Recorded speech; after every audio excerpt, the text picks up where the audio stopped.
All right, YouTube, how's it going? Just wanted to make a quick review video. A lot of people have not heard about this. Some people have. You've seen it online a lot. The Lynk Co. It's a collab done through a Chinese company and the people over at Volvo in Sweden.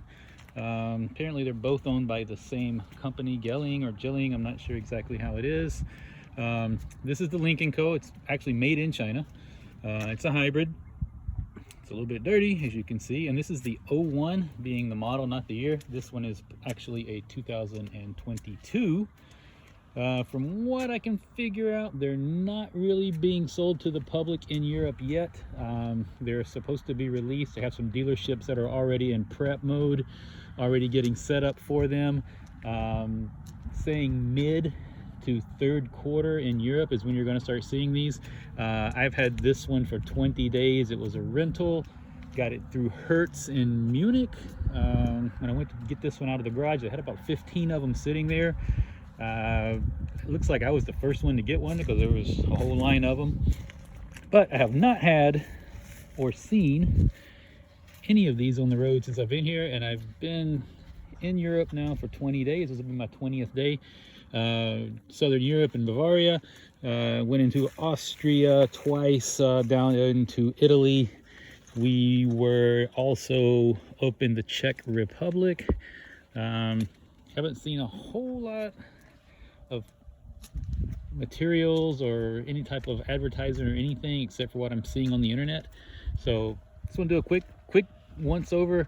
Like I say, this one being collabed with Volvo. This is going to be pretty much what I would consider like an XC40 size wise, weight wise. This one is the 5-seater, 5-door 5-seater. You actually could do probably 5 is about the best you're going to get. Quick look at the back side, back interior. Got the really cool blue highlights, I guess, because it's being a hybrid. Got the blue there, the blue stitching. You can see we got a car seat over here. Still got room for 2 more. Just your basic SUV, I would say. Up front you got up front you got electric seats for the driver. You got electric mirrors. You've got your memory control for your seats, fuel and gas door release there, hood release. Everything's kind of basically what you would expect.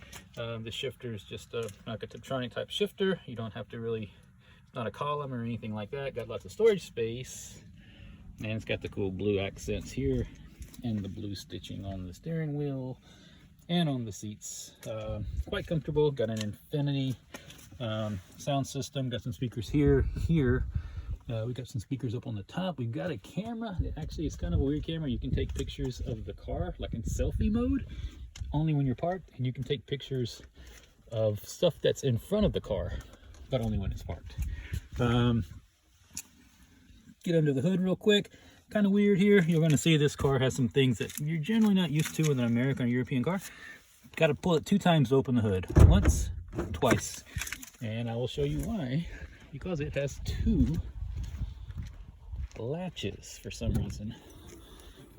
If you notice, it has a latch here and a latch there. So if you don't pull it twice, it will only open one and your hood will not open.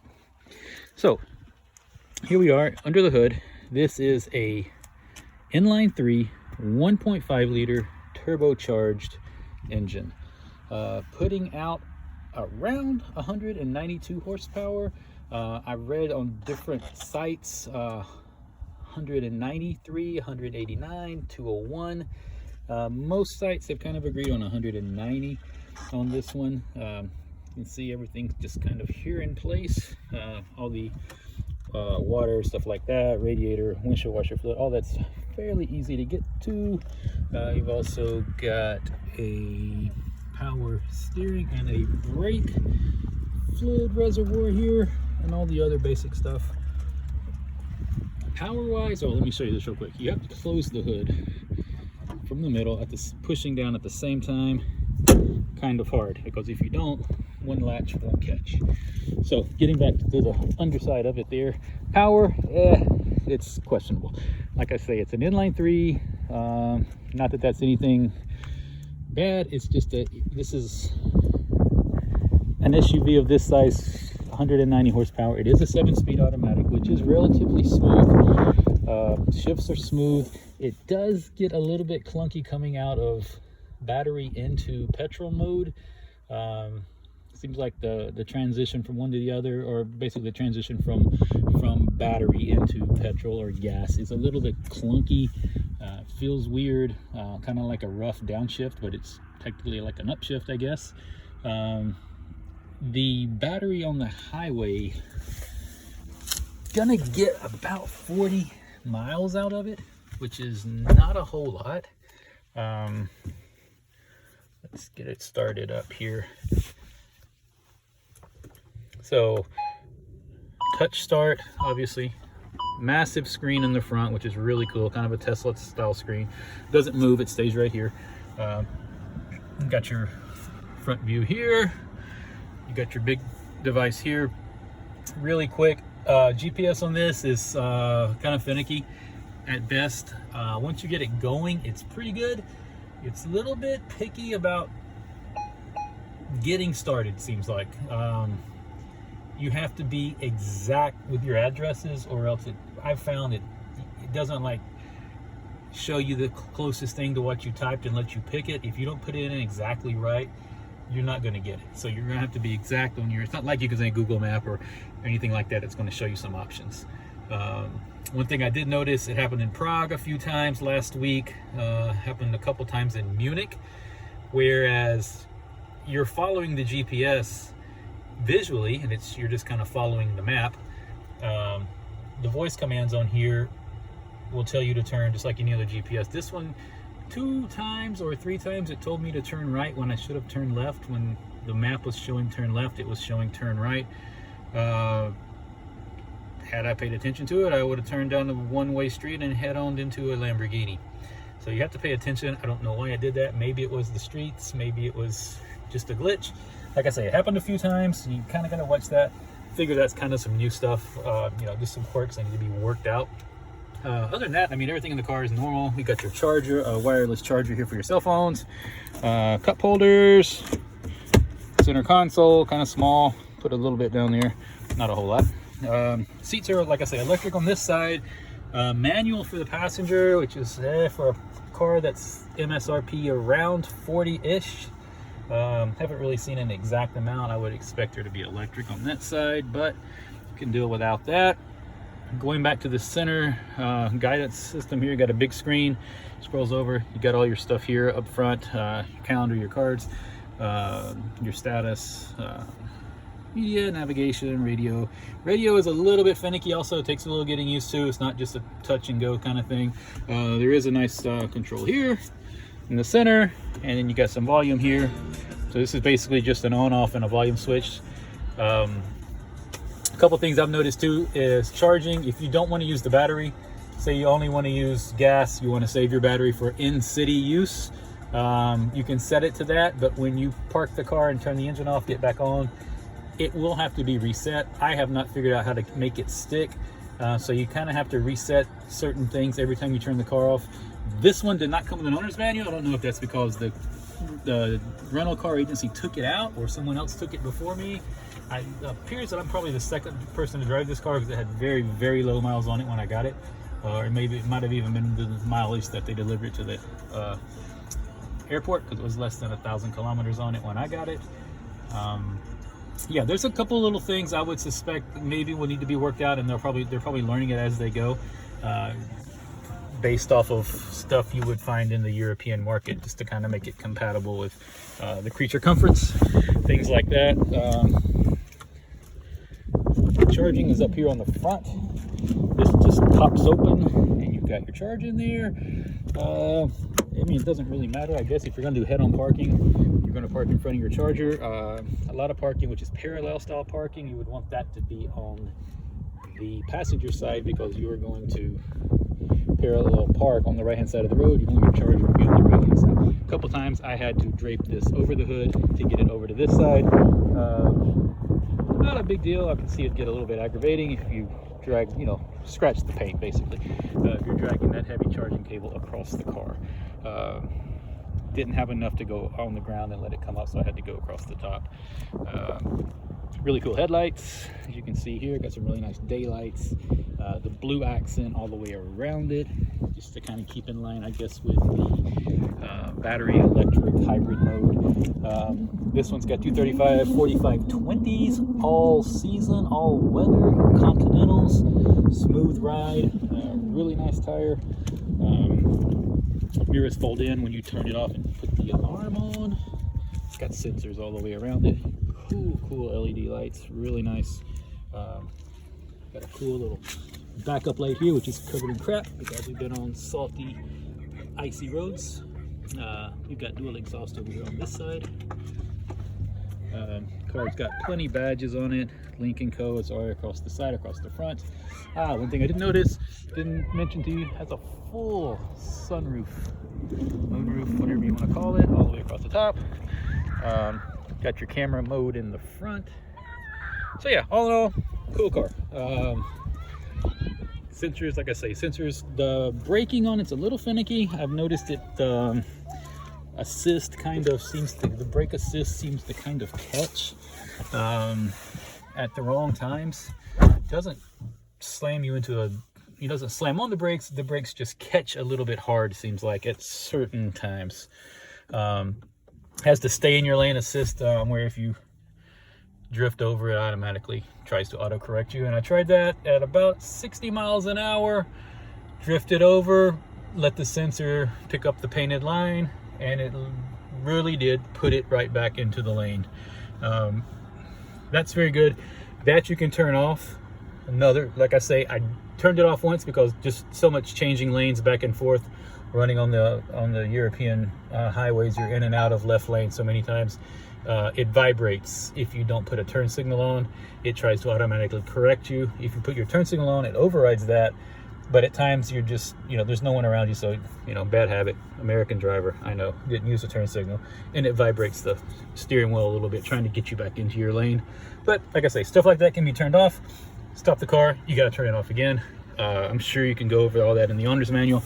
I just didn't have the owner's manual with this particular one. Drive mode. Let me show you that real quick. Got a spot here. You can throw it into drive mode. That's your hybrid mode. The pure mode right here at the top, that would be running only battery. Don't have any battery right now because I haven't charged this thing enough. Now if you switch down, if you notice, this is blue. In the daytime, the accent lights, the passenger accent lights, the footwells, the doors, inside the doors, everything like that are going to have a blue light accent. You switch this thing down to power mode, it actually kicks into gas, and it's going to be just gas. And if you notice there, everything turns red. All your accent lights are red. Your rear accent lights are red. Footwells, everything. Kind of cool. They call this the power mode. You say, I don't know. I drove it in power mode. It's a 7-speed automatic, front wheel drive. When you're in power mode, you can actually see, it's got a cool backup camera, as you can see there too. When you're in the power mode, it actually lets you see your RPMs. It's the only time.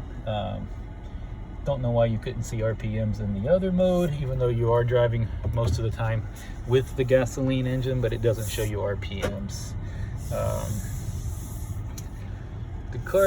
The gauge package, I don't know if you can change it. It does not show you like temperature, all that kind of stuff. I kind of like to see that when I'm driving. I guess new cars now are just something else, but I kind of like seeing all that. Doesn't have any of that. I guess it's just kind of wait until the light comes on and then stop kind of thing. Miles per gallon are showing to be 20.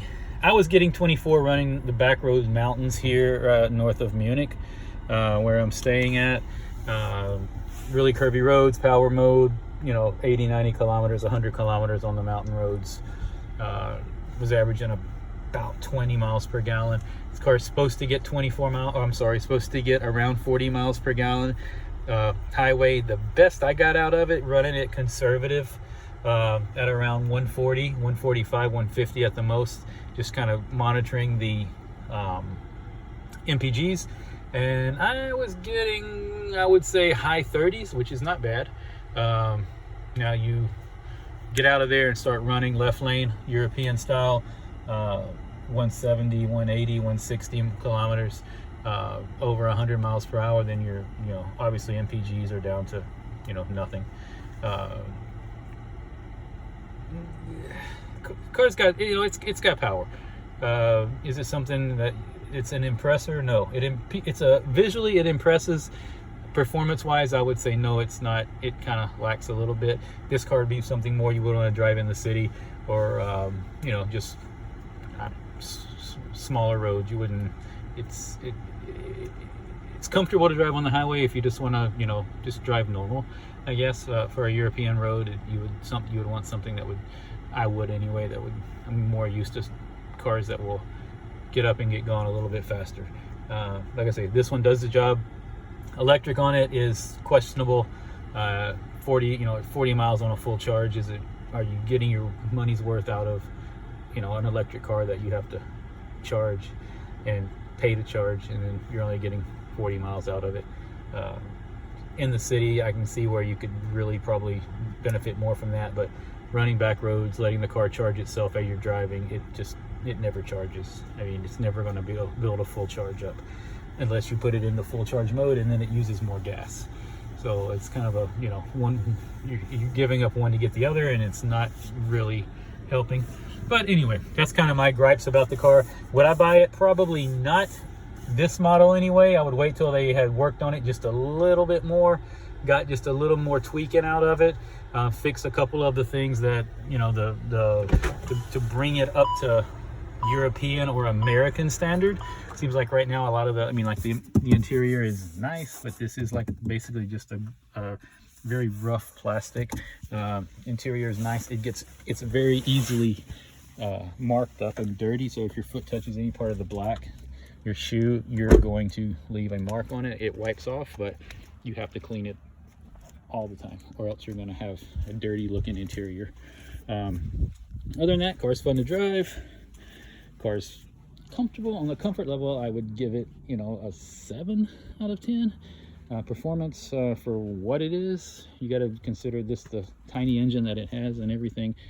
Yes, it's probably impressive for that, but a car that gets as many looks as this car gets, you would expect to have a little more oomph.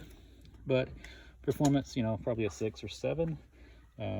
Value, if it's going to be an MSRP of 40, we're talking euros right now. 12th of April euro, or the 11th of April, the euro is at 109. So you're looking just a little more than $1. So you're looking at about $41,000 for this. I have to think twice about it, I think, especially in Europe, where you can get, you know, a European car or a German car, entry level, kind of the size of this and power wise, for about the same price, or maybe a little bit less. But anyway, here it is. This is the Lynk Co. Get a chance, try it out. Can't really say it's got a lot of things, negative stuff to it. It's got a lot of cool stuff that I think over the next few years are going to get worked out. It's going to be a little bit more driver friendly, I would say. But yeah, it's been a fun car to drive. Had a lot of fun with it. Gas mileage, like I say, is pretty good. The electric charge on it, not what I was expecting to get. Like I say, this car I got as an upgrade for free through Hertz, so they offered me this. I was glad I took it. So yeah, when you see them, if you get a chance, jump in it. It's something cool to drive. It's fun to drive. May want to ask for an owner's manual, because there's a lot of stuff going on with this car that you kind of need to have an owner's manual for. But that's it. Thanks for watching.